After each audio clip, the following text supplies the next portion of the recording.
पाकिस्तान के दिल मीनारे पाकिस्तान के ऊपर खड़े होकर कह रहे हैं कि मैं कहां से आगाज करूं और कहां से इख्तिताम करूं।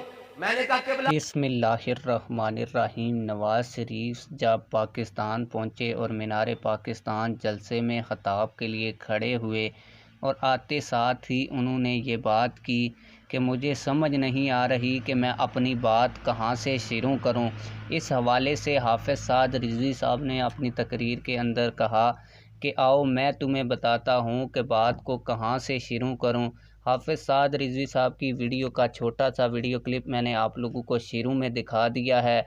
पूरा वीडियो क्लिप मैं आप लोगों को दिखाने लगा हूं, लेकिन पूरा वीडियो क्लिप दिखाने से पहले आप लोगों से यही गुजारिश है, अगर आपने अभी तक चैनल को सब्सक्राइब नहीं किया तो चैनल को सब्सक्राइब कर दें और वीडियो को लाइक कर दें। आइए हाफ़िज़ साद रिज़वी साहब की पूरी गुफ्तगू सुनते हैं। पाकिस्तान के दिल मीनारे पाकिस्तान के ऊपर खड़े होकर कह रहे हैं कि मैं कहां से आगाज करूं और कहां से इख्तिताम करूं।